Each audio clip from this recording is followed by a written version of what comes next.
Shalom, Shalom, haleluya, puji Tuhan.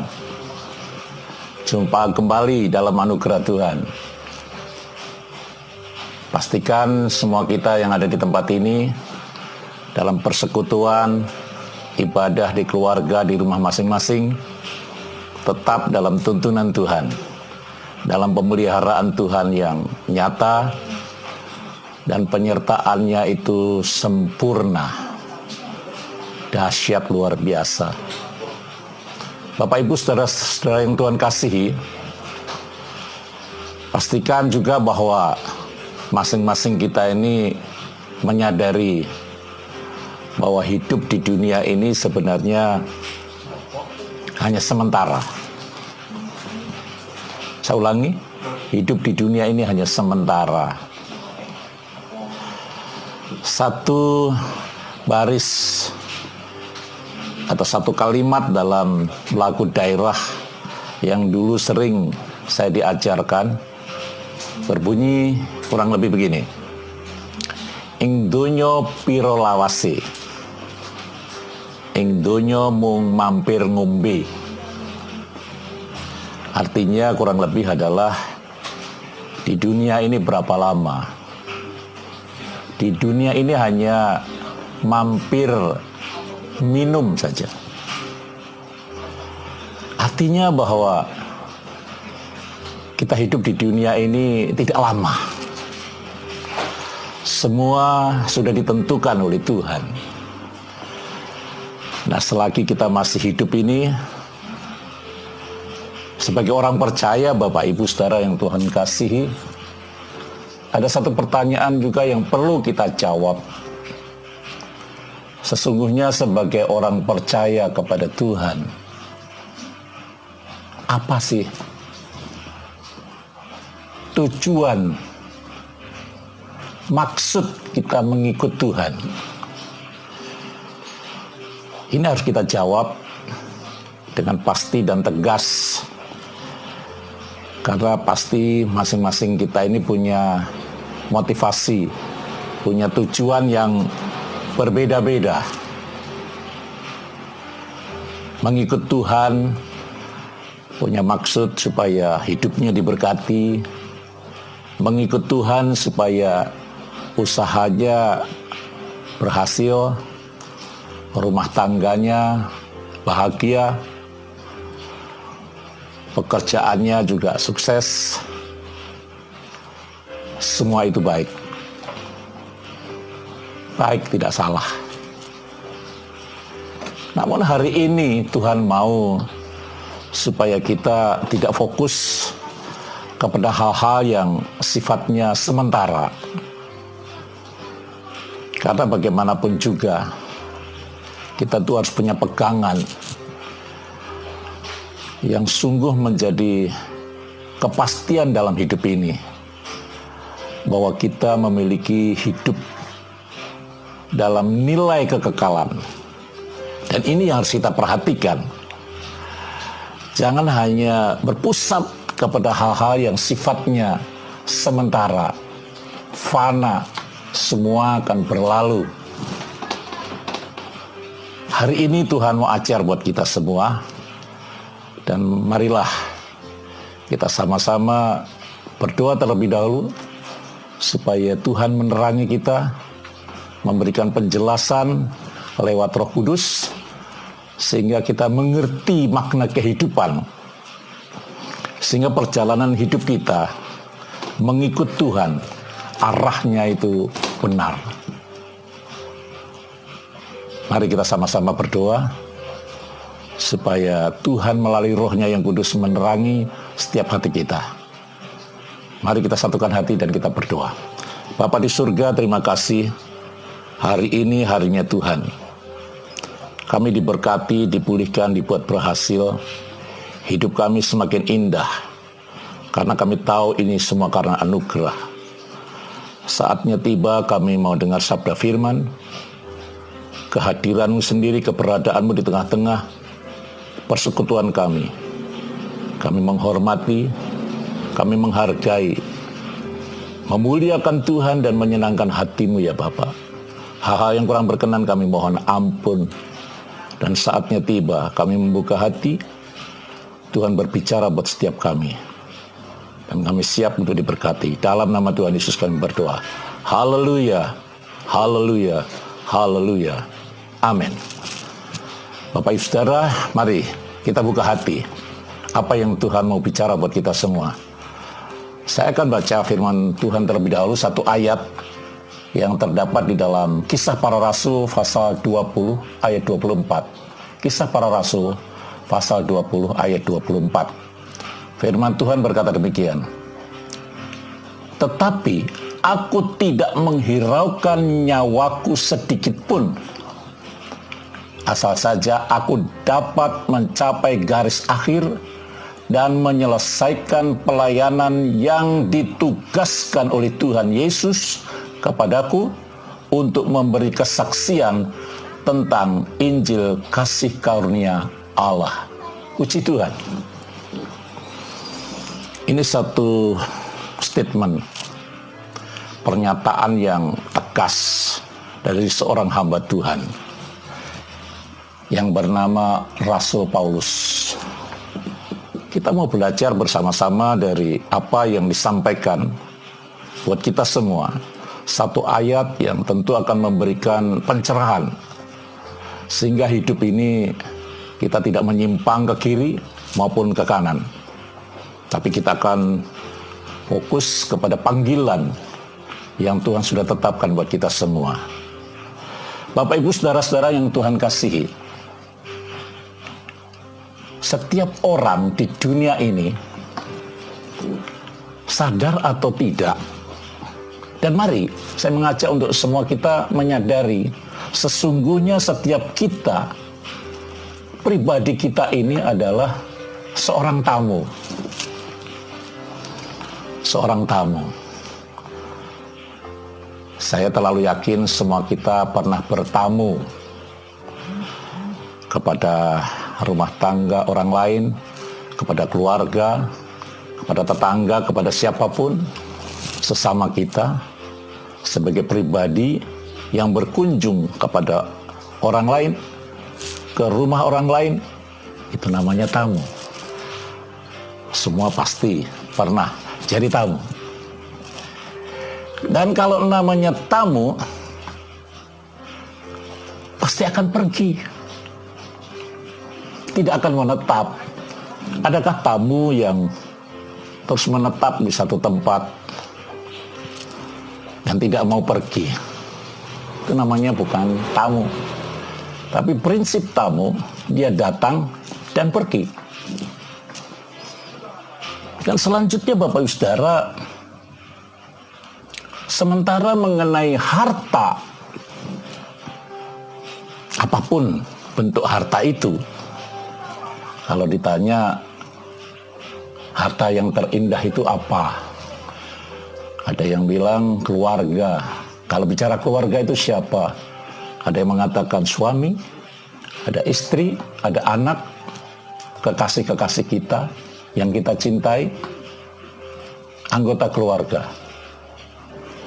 Itulah harta. Bahkan mungkin benda dan macam-macam benda, itu harta. Namun kita harus tahu Bapak Ibu Saudara, sesungguhnya harta yang ada dalam diri kita itu titipan. Saya ulangi, itu titipan. Kalau bicara titipan, maka akan dikembalikan. Kalau tamu tadi datang dan satu saat dia akan pergi, di sisi lain bicara tentang harta, itu titipan akan dikembalikan. Tidak bisa tidak, itu prinsip. Kembali kepada Rasul Paulus, dia adalah pribadi yang luar biasa. Hidup yang tidak mementingkan perkara-perkara yang sifatnya duniawi, mementingkan perkara-perkara duniawi. dia lebih mengutamakan Tuhan. Makanya saya ambil pelajaran dari tokoh ini supaya Roh Kudus yang selalu menyertai kita dengan kuasa firman yang hidup itu menolong buat setiap kita, memberikan konfirmasi, memberikan pencerahan sehingga hidup tidak sekedar hidup tapi memiliki makna yang sesungguhnya. Rasul Paulus itu sadar bahwa mengikut Tuhan bukan perkara untung rugi, Bapak Ibu Saudara, tetapi menyelesaikan kehendak Tuhan. Itu yang menjadi penekanan dalam hidupnya. Karena dia menyadari hidupnya sudah ditebus dengan lunas, dengan harga tunai oleh Tuhan Yesus. Dan ini yang nantinya akan membawa kita untuk semakin mengerti bahwa hidup ini tidak sekedar hidup. Dan mengikut Tuhan bukan main-main, tapi sesungguhnya ada panggilan. Dan panggilan itu jelas, seperti yang diungkapkan oleh Rasul Paulus tadi. Menjadi pertanyaan buat hidup kita, kalau Paulus mengutamakan Tuhan dalam kehidupannya, menjalankan kehendak Tuhan dalam seluruh aspek hidupnya, bagaimana dengan kita? Bagaimana dengan kita? Apa hal yang terpenting dalam hidup ini? Apakah kita mengutamakan kekayaan? Apakah kita mengutamakan kebahagiaan? Jabatan dan kehormatan? Coba kita pikirkan, apa yang kita kejar, apa yang kita utamakan dalam hidup ini, bercermin dari tokoh yang bernama Rasul Paulus dalam bacaan ini. Maka saya menemukan satu pembelajaran yang luar biasa. Rasul Paulus jelas di situ menegaskan, mencapai garis akhir, menyelesaikan kehendak Tuhan sampai akhir menutup mata. Ini luar biasa. Di dalam rangka mengikut Tuhan untuk menyelesaikan kehendaknya. Jadi bukan karena maunya sendiri, bukan semau gue, tapi ada hal-hal yang menjadi penekanan dalam hidupnya. Dia mengutamakan Tuhan. Jangan menjadi anak Tuhan. Hidup ini punya semangat, punya gairah, antusias, menyala-nyala, dan tetap melayani. Dalam hal ini melayani Tuhan saat diberkati, saat hidup kita ada di dalam puncak keberhasilan, hidup kita makmur, jaya, dan semua baik-baik. Tapi bagaimana kalau dalam keadaan sebaliknya? Masih adakah gairah itu? Acap kali kita temukan satu pernyataan dari sesama rekan pelayan Tuhan. Kenapa tidak mau melayani Tuhan lagi? Lagi galau, lagi gak mood, lagi susah, lagi tidak memungkinkan keadaan. Saya mau tekankan Bapak Saudara yang Tuhan kasihi, milikilah mental sekalipun kita hidup dalam lembah kekelaman, kita akan tetap berbuah dan menjadi pengikut yang luar biasa, pengikut Tuhan maksud saya, dan mengikuti kehendaknya, sehingga hidup kita ini berkenan, menyenangkan hati Tuhan. Haleluya. Rasul Paulus, seorang rasul yang militan, yang luar biasa. Rasul Paulus ini telah memberikan rasa sakit penderitaannya untuk mengikut Kristus sebagai persembahan yang menyenangkan hati Tuhan. Dalam keadaan apapun, situasi tidak mengenakan dalam dirinya, dia tetap menyala-nyala melakukan kehendak Tuhan. Dan ini penting supaya hidup kita bisa berkenan kepada Tuhan. Kekasih Tuhan, Rasul Paulus memberikan contoh buat setiap kita, bagaimana hidup bukan saja melakukan kehendaknya dengan sukacita dalam situasi kondisi apapun, tetapi dia juga tetap tunaikan tugas pelayanannya. Dan ini Tuhan mau kita juga melakukan tugas pelayanan kita. Jangan pernah berhenti di tengah jalan karena kondisi, karena situasi. Ketika hidup dalam kekurangan, ketika hidup di dalam sakit, dalam keadaan apapun, tetap bersyukur. Tetap bersyukur. Dan memberkati orang lain. Dan ini penting, supaya dengan demikian hidup kita senantiasa jadi berkat. Ini yang diperkenan oleh Tuhan. Jadilah orang Kristen, anak Tuhan, pemercaya yang diberkati, tetapi juga jadi berkat dalam situasi, dalam keadaan sekalipun tidak memungkinkan. Contoh, mungkin Bapak Ibu Saudara pernah disakiti. Pernahkah kita disakiti sama orang lain? Atau barangkali kita sering menyakiti orang lain? Terlepas dari itu semua, kalau Bapak Ibu Saudara pernah disakiti dan sampai saat ini masih terluka karena sakit, disakiti orang lain, dalam kondisi seperti ini kita bisa melepaskan pengampunan. Ini hal yang luar biasa.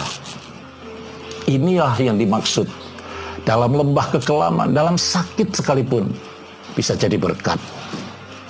Kalau Bapak Ibu Saudara dalam keadaan makmur, dalam keadaan jaya, puncak kesuksesan, keberhasilan, diberkati, bisa jadi berkat. Itu biasa Bapak Saudara. Saya ulangi, itu biasa. Tapi manakala kita diizinkan berjalan dalam lembah kekelaman, dalam keadaan sakit, dalam keadaan kurang, tapi kita bisa menjadi berkat. Kita bisa menolong sesama. Kita bisa mengerjakan apa yang bisa kita kerjakan. Tidak berdiam diri dan fasik, tapi sebagai anak Tuhan, punya inisiatif, punya kreatif, produktif, dalam kondisi apapun. Tetap dia menikmati hidup dengan cara memberkati orang lain. Sehingga dengan demikian hidupnya diperkenan sama Tuhan. Dan nama Tuhan dimuliakan. Haleluya. Tetap tunaikan tugas itu, pelayanan itu dengan baik. Tanpa melihat situasi apapun. dan bagaimanapun yang menimpa dalam diri kita. Maju terus, tetap semangat, on fire, menyala-nyala untuk Tuhan. Dan berikutnya, menjadi kesaksian yang hidup buat banyak orang. Saya ulangi, ini penting sekali. Menjadi kesaksian yang hidup buat banyak orang. Menjadi saksi. Menjadi berkat lewat proses yang sedang terjadi.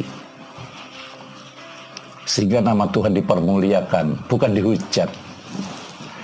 Tidak sedikit di antara kita karena mengeluh, karena putus asa, bahkan tidak sedikit yang berani menjual imannya karena keadaan yang menghimpit, tantangan hidup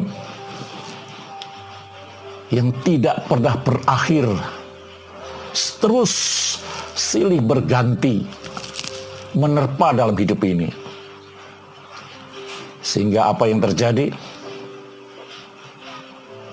Akhirnya bukan nama Tuhan yang dimuliakan, karena menjadi batu sandungan. Nama Tuhan dihujat karena dia menjual imannya karena keadaan itu tadi. Mari kita sama-sama sebagai anak Tuhan mau menjadi pemenang. Mau menjadi pemenang, bukan pecundang. Karena mahkota kehidupan itu Tuhan siapkan buat kita semua. Dan Tuhan mengajak buat kita semua. Yuk berjalan. Jangan berhenti. Berjalan dalam kegerakan Allah. Melakukan kehendaknya dalam hidup ini. Mengikuti Tuhan. Kemana Tuhan melangkah. Dan pastikan ketika kita menyelesaikan kehendaknya, pada akhirnya yang namanya mahkota kehidupan, karena kita ini sebagai pemenang, Tuhan karuniakan buat kita. Bapak Ibu saudara-saudara yang Tuhan kasihi, hidup ini sesungguhnya adalah peperangan, perjuangan, pergumulan. Tidak ada kemenangan tanpa peperangan. Saya ulangi, tidak ada kemenangan. Tidak ada kemenangan tanpa peperangan. Dan tidak ada mahkota tanpa kemenangan. Kemenangan dapat kita peroleh ketika kita berjalan mengikuti Tuhan untuk menyelesaikan kehendak-Nya. Jadilah pemenang. Mahkota kebenaran sudah disiapkan buat kita, menanti buat mereka yang menjadi pemenang. Haleluya. Saya mengajak, marilah kita semua saat ini juga bangkit untuk hidup, mementingkan kepentingan Tuhan yang punya nilai kekal di atas kepentingan kita yang nilainya hanya sementara, nilainya fana. Di dunia di mana kita tinggal ini, jangan kita memusatkan perhatian ke situ, tapi pusatkan perhatian kita kepada panggilan surgawi. Sadarilah, kita hanya tamu. Tamu. Sekali lagi, tamu. Yang dititipi harta yang sewaktu-waktu bisa diambil. Mau tidak mau, suka tidak suka, itu pasti terjadi dalam hidup kita. Jalani hidup mengikuti jejak-jejaknya Tuhan, supaya orang melihat perbuatan proses kita memuliakan Bapa di sorga.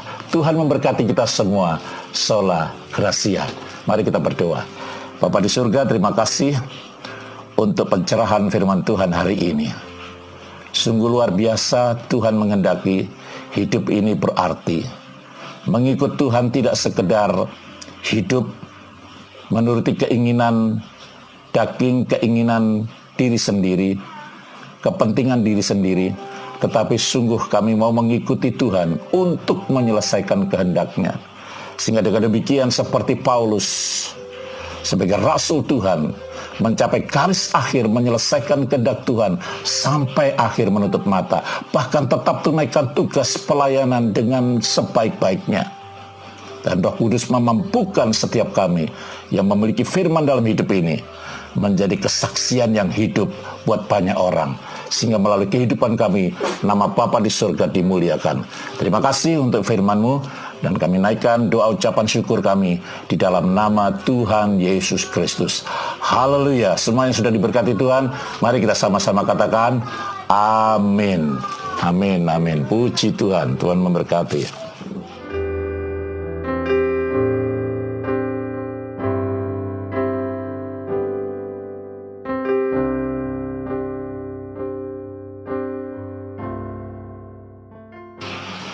Haleluya, kita sudah berada di penghujung ibadah kita. Sebelum kita berpisah, Bapak Ibu, saudara-saudara yang Tuhan kasih, alangkah baiknya kita tetap ada di dalam kesatuan iman, pengharapan dan kasih, menyatukan roh kita. Kita tetap mengandalkan dan berharap kepada Tuhan. Dan lewat ini semua kita wujud nyatakan doa syukur di penghujung ibadah kita, supaya apa yang kita kerjakan hari ini berkenan memuliakan Bapa di sorga. Sebelum berpisah, kita akhiri ibadah kita, mari kita berdoa. Kami mengucap syukur lewat ibadah ini Bapa, Engkau memberkati kami lewat taburan firman. Sungguh kami diberkati, dan biarlah firman-Mu menjadi pedoman dalam hidup ini. Kami tidak hanya menjadi pendengar yang baik, tapi menjadi pelaku-pelaku firman yang setia dan sungguh melakukan kehendak Bapa dalam hidup ini, supaya kehidupan kami menyenangkan hati-Mu ya Bapa. Hal-hal yang kurang berkenan kami mohon ampun. Biarlah setiap aktivitas kegiatan apapun, profesi kami sebagai guru, karyawan, apapun profesi kami, Tuhan pakailah kami jadi alat kemuliaan bagi nama-Mu. Sebagai suami, sebagai istri, orang tua, anak-anak, apapun yang bisa kami kerjakan, Roh Kudus bantu kami. Karena tanpa Roh Kudus kami tidak bisa buat apa-apa. Kami ucap syukur untuk ibadah yang Tuhan sudah sertai dan memberkati kami semua. Kami naikkan doa kami hanya di dalam nama Tuhan Yesus Kristus. Haleluya. Akhirnya kekasih Tuhan, sebelum kita berpisah satu dengan yang lain, kembali aktivitas apapun bentuknya yang kita kerjakan hari ini, mari arahkanlah hatimu, pandang kepada Kristus dengan iman, seraya tangan kita menadah, dan terimalah berkat Tuhan untuk setiap kita. Tuhan memberkati engkau dan melindungi engkau. Tuhan menyinari engkau dengan wajah-Nya dan memberi engkau kasih karunia. Tuhan menghadapkan wajah-Nya kepadamu dan memberi engkau damai sejahtera, yaitu damai sejahtera dari Allah Bapa yang melampaui segala akal manusia, akan memelihara hati dan pikiran kita. Anugerah dan cinta kasih dari Tuhan Yesus Kristus lewat persekutuan Roh Kudus senantiasa menghibur, menguatkan, meneguhkan, bahkan menyertai langkah-langkah kita dari saat ini sampai Maranatha. Tuhan Yesus datang kali kedua menjemput para saleh-Nya. Di dalam nama Tuhan Yesus kami berdoa dan mengucap syukur. Haleluya. Semua sudah diberkati Tuhan, bersama-sama katakan amin, amin. Puji Tuhan. Tuhan memberkati kita semua. Shalom. Haleluya.